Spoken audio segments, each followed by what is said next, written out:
Welcome to the Thinky Doers podcast. Thinky Doers are those of us drawn to deep work, where thinking is working. But we don't stop there. We're compelled to move the work from insight to idea, through the messy middle to find courage and confidence to put our thoughts into action. I'm Sarah Lobkovich, and I'm a Thinky Doer. I'm here to help others find more satisfaction, less frustration, less friction, and more flow in our work. My mission is to help changemakers like you transform our workplaces and our world. So let's get started. I am so excited to welcome my friend Ben Arendt to the podcast today. Ben is a consultant and author and the operator of Depth Charge Consulting. Ben and I briefly crossed paths at a past workplace, and then late in 2023, we reconnected, discovered we were both writing books, and have been reading and supporting each other ever since. I asked Ben to come on today in part to celebrate the launch of his new book, How to Suck Less as a Manager, a practical guide to making your team less miserable today. Which I genuinely loved, by the way. After beta reading it, I bought 2 copies on pre-order, one for myself and one for my husband. Before the book was even out, I was recommending it to clients, friends, and colleagues. In this episode, we hear a little bit about Ben's fascinating career history, and he shares actionable insights and practices to help you suck less as a manager and learn how to struggle productively, not suffer, when you find yourself working with a manager who sucks. We've all been there.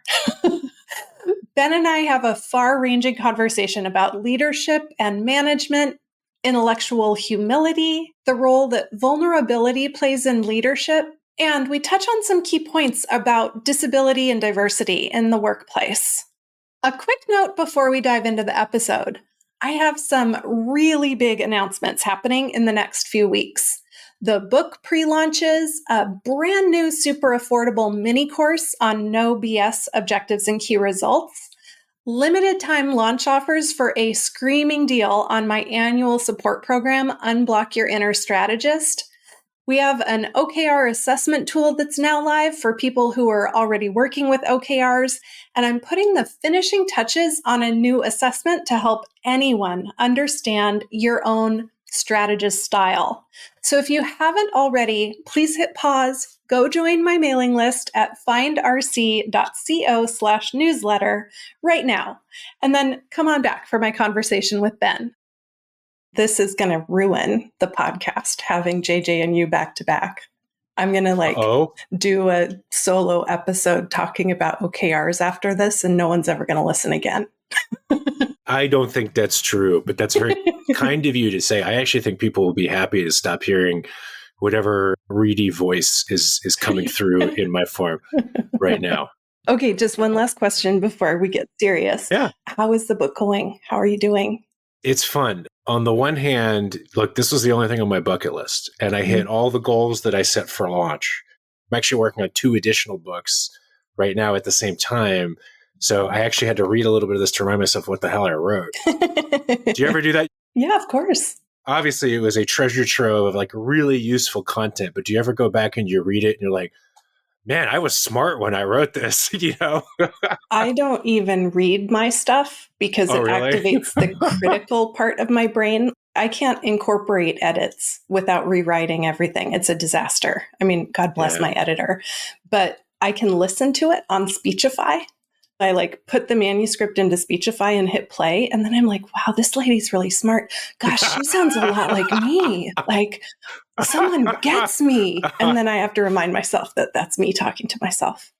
Who are you? And why are you here? Thank you, Sarah. I'm Ben Arendt. I am a consultant currently working at Depth Charge Consulting, which is a company I started about 3 months ago. And I'm also the author, most recently, of How to Suck Less, there it is, as a Manager. A practical, you have one too. Oh, that's here. Let's touch. Yay. Yeah, I have 2. I ordered one for my husband and myself. Well, it's funny, Sarah, because the book is called How to Suck Less as a Manager and is available on Amazon. But I have to think, I don't think that you suck as a manager, Sarah.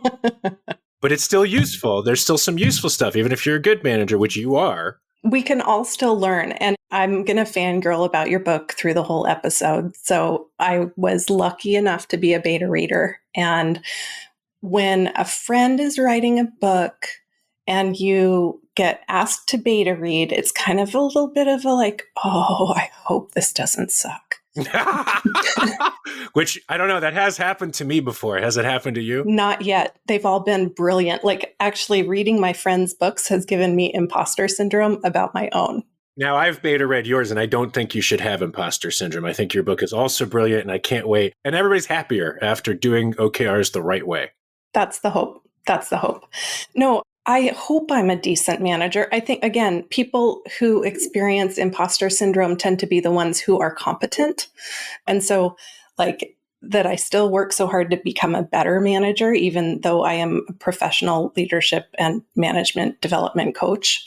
I mean, it's just a lifelong learning thing. But no, the book, Ben, when I read it in beta, what got me the most excited is you're talking about things that I haven't read in other places.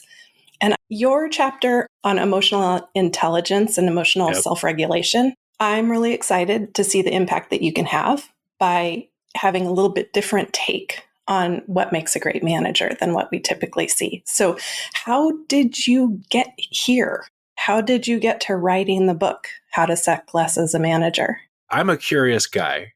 And throughout my career, which has been weird and circuitous with everything from a stint, I was in the CIA, I was a White House briefer, and then I was at CEB, which is a wonderful company where we really prided ourselves on listening to executives and leaders and being humble scribes of what was troubling them and who had solved it.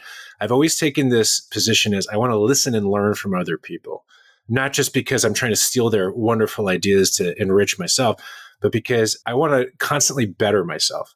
And interestingly, so Sarah, you mentioned something at the onset, and this I'll get back to the book journey, but you mentioned, I hope I'm a good leader. Mm-hmm. I want to be a good leader. And I think the thing that I learned from some of the best leaders I've ever interacted with or learned from was there was a self-awareness piece.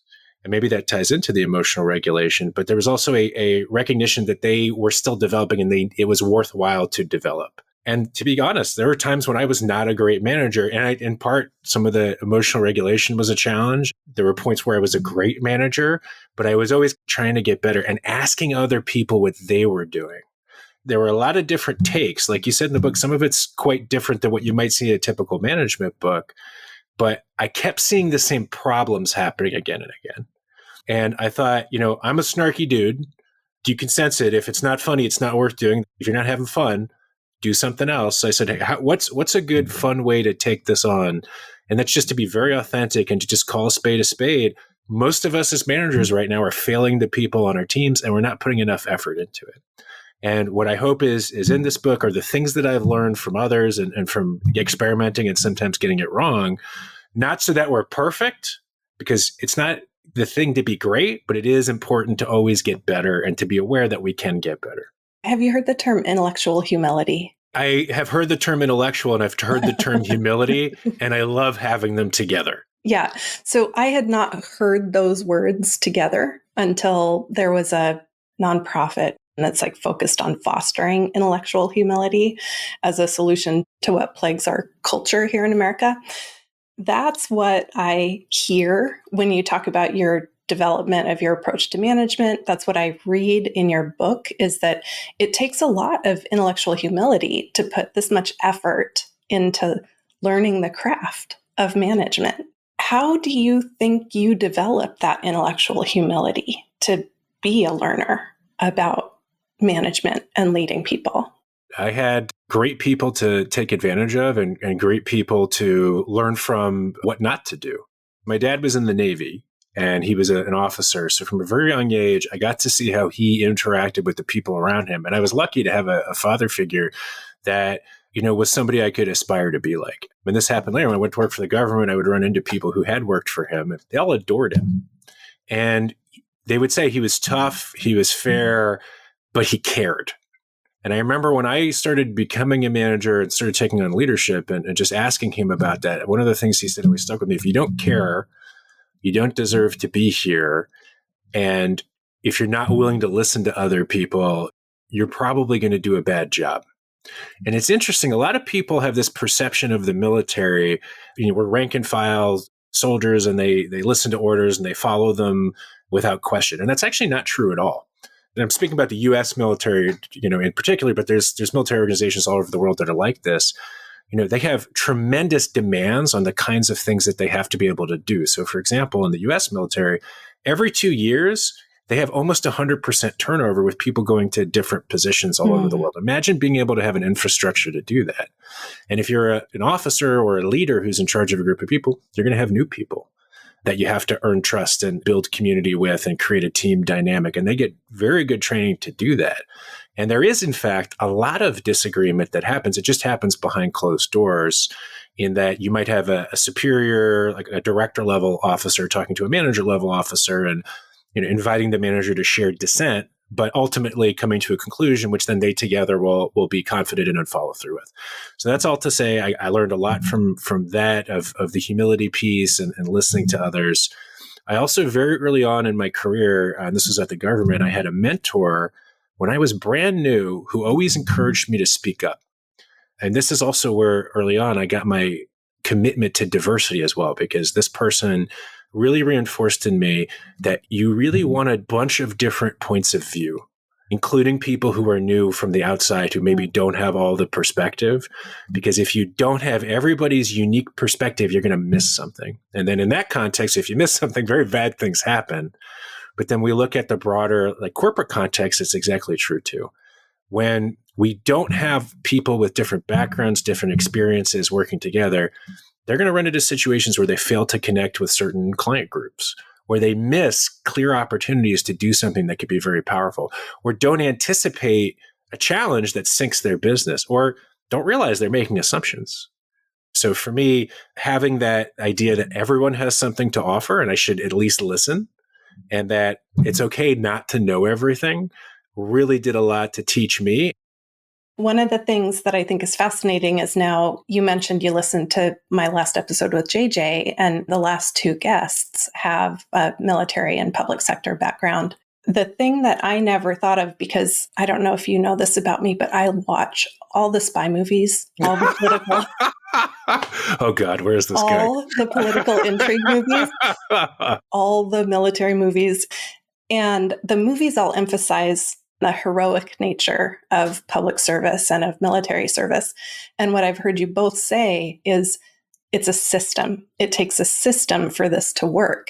It happens the same in corporate America, where the heroism gets the kudos, and it's the systems that can help us actually work better together. What you do in the book is you give people a system. It's basically what I wanted when I was a new manager. I was like, where's the textbook on this? And I read a lot of books about management, but not ones that gave me as much substance on the systems and what to do. Before I tell about the book, I actually want to compliment you on your book too, which I was lucky enough to beta read.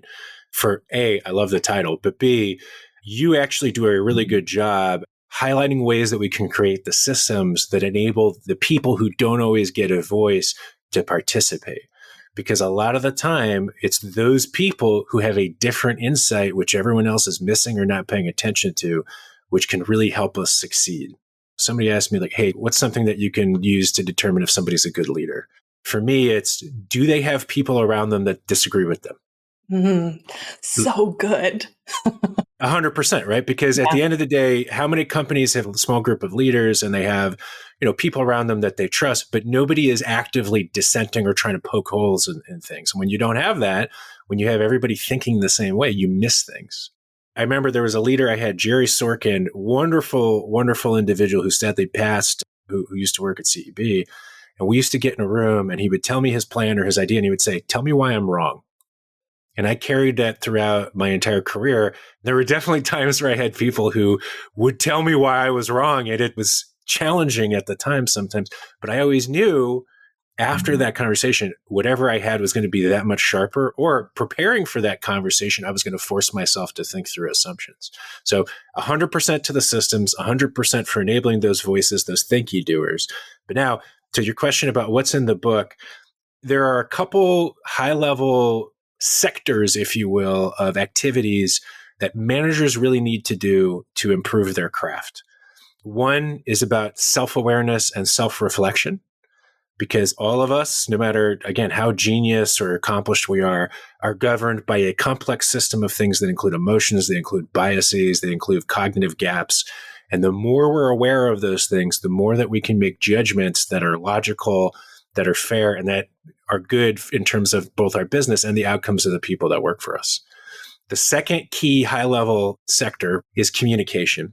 I often joke with my friends and my loved ones, one day human beings are going to be psychic and we'll be able to telepathically communicate. And there will either be a lot fewer misunderstandings or many, many more. I'm hoping it's the former, but realistically, communication, as sophisticated as it is imperfect. And there are a lot of things that we as managers do to our team members, to our stakeholders, that are not optimal, that we can do better, both to help people be motivated, engaged, but also get them the things that they want so that their careers improve down the line. And then the third category is just planning. There are things that we can do, time that we need to spend thinking ahead in ways that enable our teams to thrive and enable us as managers to also thrive.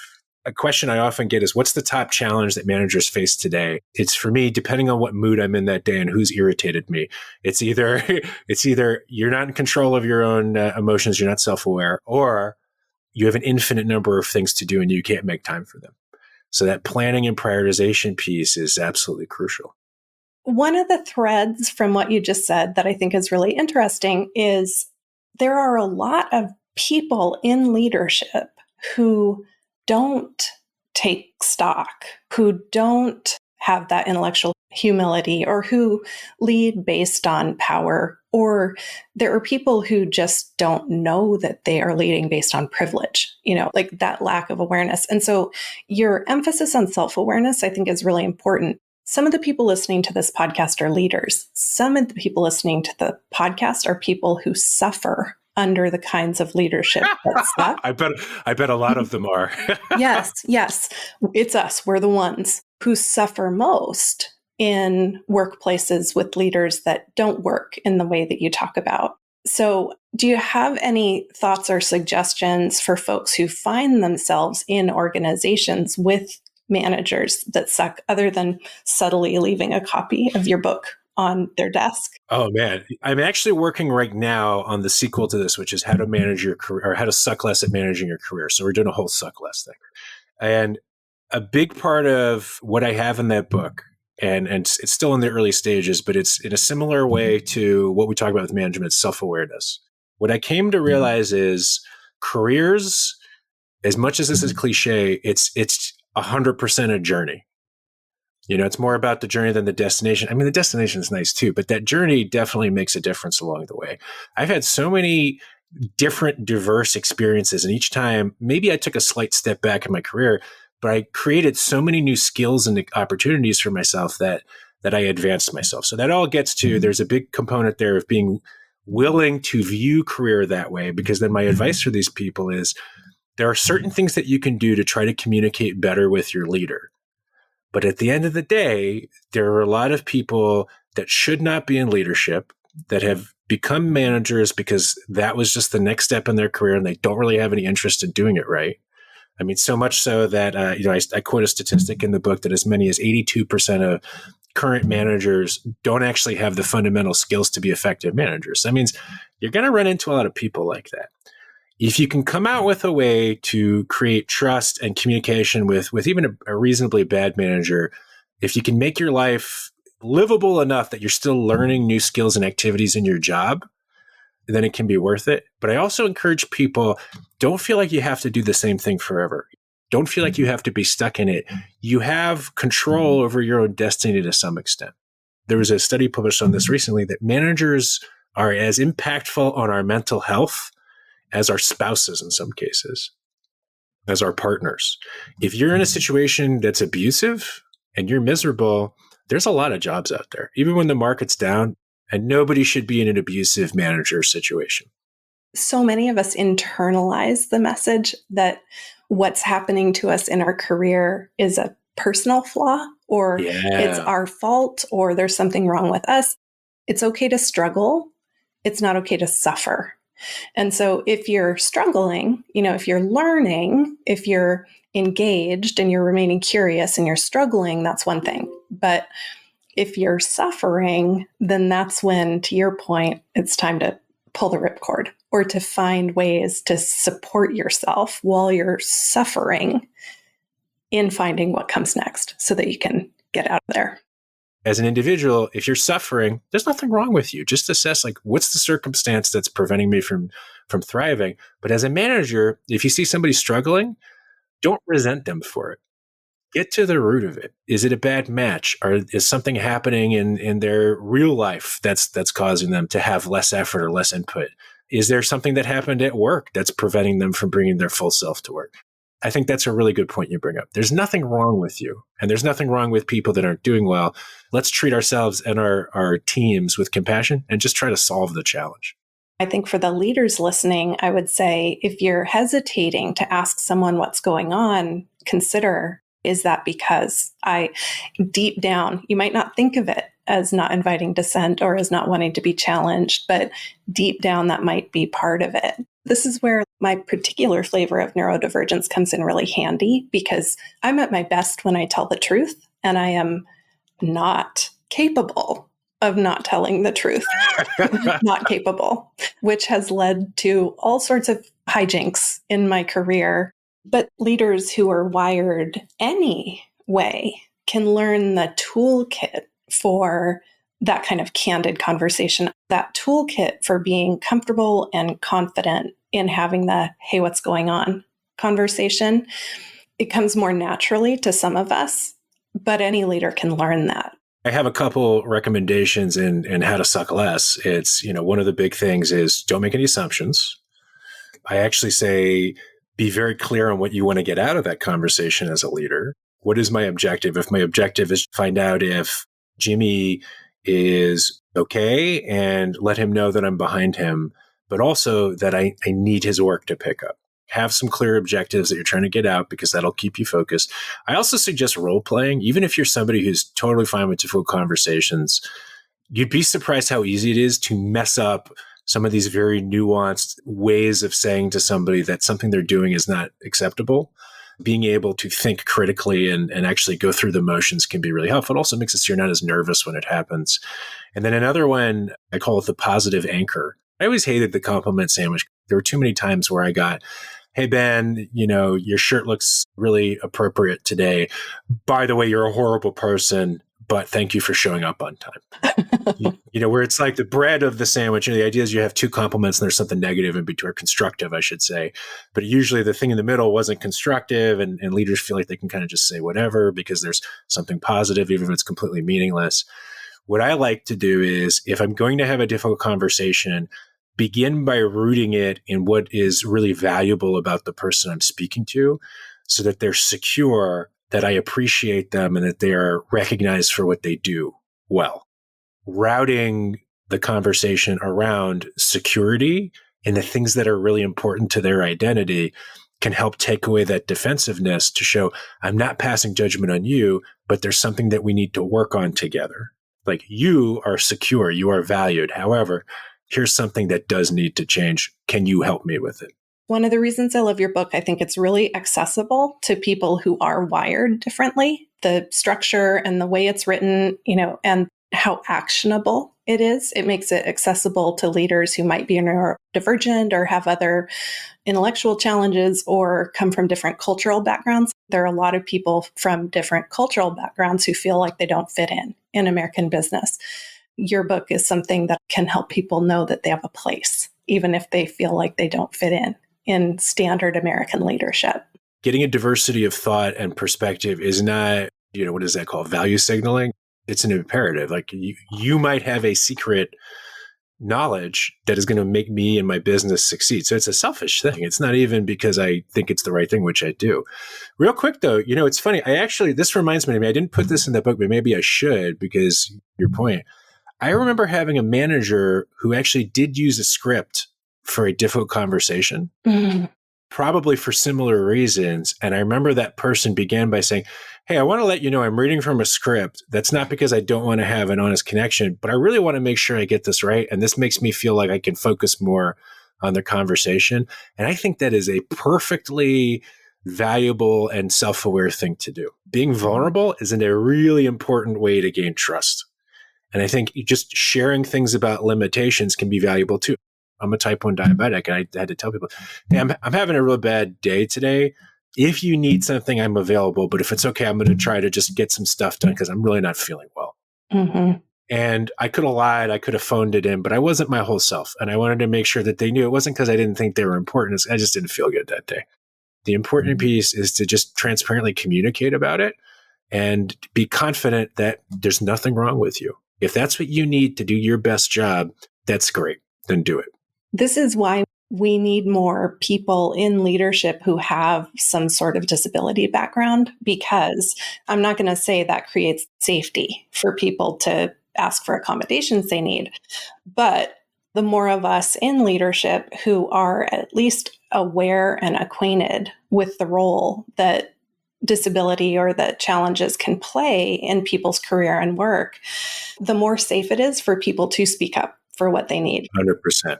That's one of the things that I intentionally decided when I started this company, is that my staff, this is a place where it's safe to be transparent and honest with what's going on in our health lives. The relationships that I get to build because of that, and the quality of the work of the people who work here is off the charts, because that shouldn't be a privilege or a benefit. That should just be how we all operate. It's really important to me to put my money where my mouth is around disability access, and also just that being disabled is normal. Being disabled is normal. Yeah. Needing some kind of accommodation sometimes is normal. Some of the, smartest people I know are neurodivergent in some way or another. In some ways, that's what enables us to kind of think differently or see things differently. There's another kind of thread in what you were talking about, which I think gets back to that point of vulnerability, but being open with your team about your limitations and recognizing it's not your job to do everything. When you're a people leader, your job becomes not succeeding for yourself, but enabling the people under you to be the best versions of themselves at work, whatever that requires. And that intellectual humility of, it's okay if the people that work for me are smarter than me in some ways. I'm just trying to give them the tools that they need, is a big transition for a lot of people, especially those that are used to being high-level individual contributors or the smartest people in the room. That's one of the things I look for in companies or individuals I'm working with to see if they're a potential not sucky manager is, are they cool not being the smartest person in the room sometime, or needing help sometime, or ceding control of some stuff to people under them sometimes, whether for personal reasons or because that's what's best for the outcome. The benefit of being a founder is that I get to architect the system that lets me do my best work and then create the conditions for my people to do their best work. The term that I also think is really important for more leaders to become acquainted with is pre-disabled. That we are all at some point going to experience some sort of disability, and that our workplaces and our leadership need to recognize, if you're not disabled now, you may be in the future. And so, fun fact, that was partly why I started writing the book, was so that I had a playbook I could use on my own bad brain days. But it takes that humility to say, I'm not always going to be at my best. So how can I make sure that my people can work at their best when I can't? Sometimes I feel amazing, right? And, I'm a little neurodivergent too. And sometimes I have these moments of lucid, I want to, maybe genius is a strong word, but let's just say very lucid productivity. And it's hard in those moments, just as it is, for anyone in a moment of health, to realize and not take for granted how great that is. Yeah. So I think it's a wonderful point of not taking that for granted, both for personal satisfaction, but also to incorporate consideration of that into how we lead and in how we interact with others professionally. Do you have any pro tips for leaders or aspiring leaders who might be neurodivergent or not otherwise out of business central casting, like leadership central casting? Yes.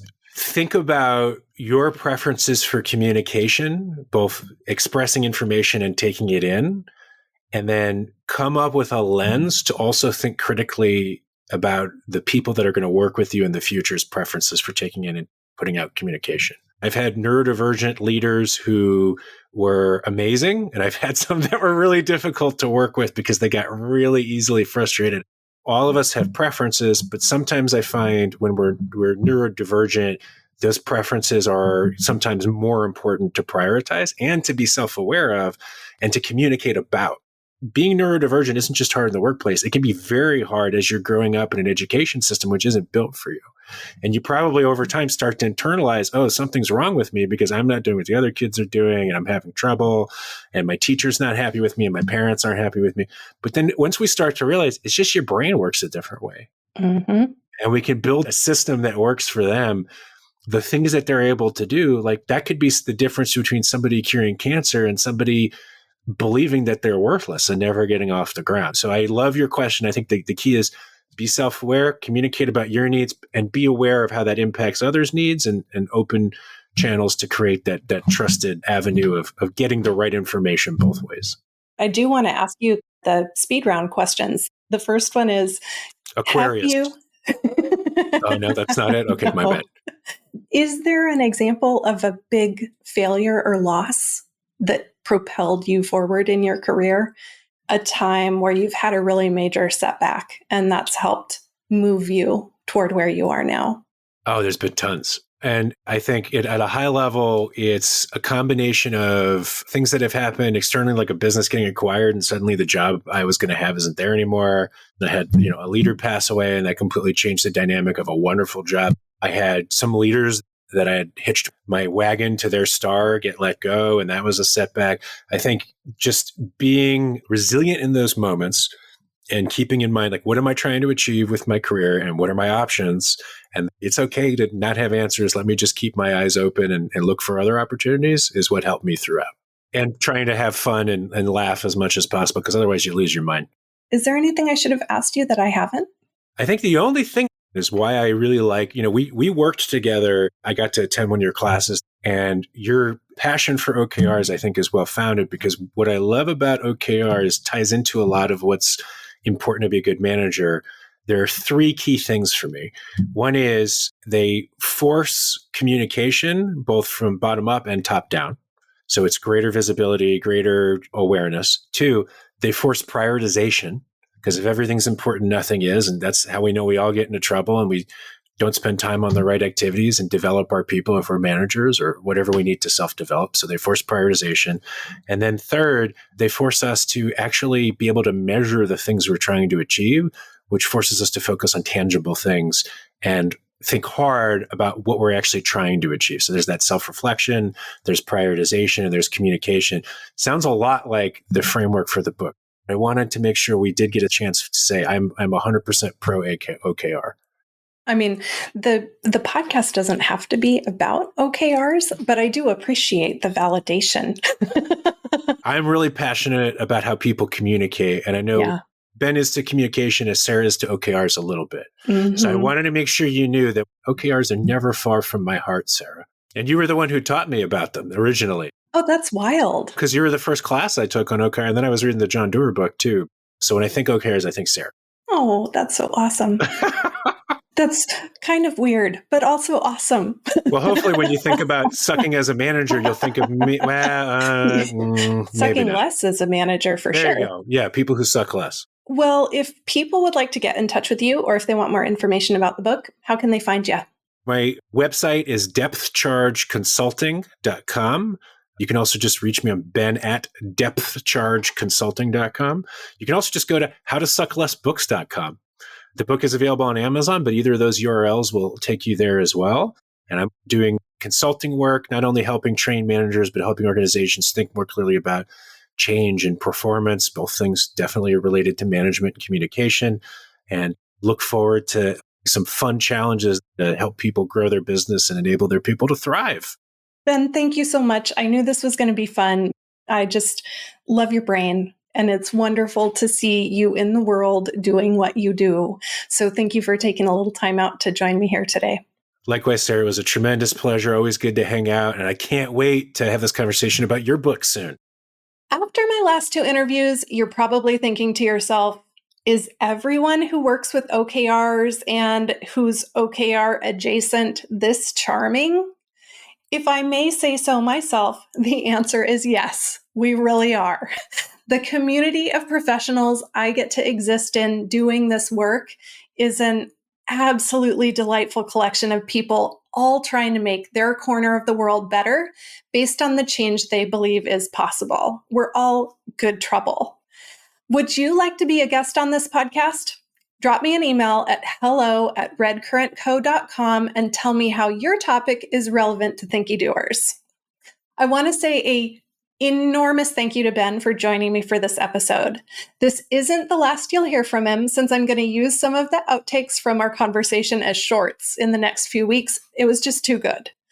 But don't wait to pick up a copy of his book. I think it's an essential read for leaders and managers, and for people who are led and managed and want to increase their expectation of what good leadership and good management looks like. So thank you so much for writing this book, Ben, and thanks for joining us today. All right, friends, that's it for today. If anything resonated or left you puzzled, I am here to hear it. Stay in the loop with everything going on around here by visiting findrc.co/newsletter and joining my mailing list. Got questions? Reach out to me via email at hello@redcurrentco.com. Or I'm Sarah Lobkovich on most of your favorite social media platforms. With a name like that, it's hard to spell, but I'm not hard to find. I'll include those details in today's show notes, which you can navigate to by visiting findrc.co/thinkydoers. If there's someone you'd like to hear featured on this podcast, I would love to hear that. And if you know other Thinky Doers who'd benefit from this episode, please share. Your referrals and reviews are really appreciated. I'm looking forward to the questions this episode sparks for you, and I look forward to seeing you next time.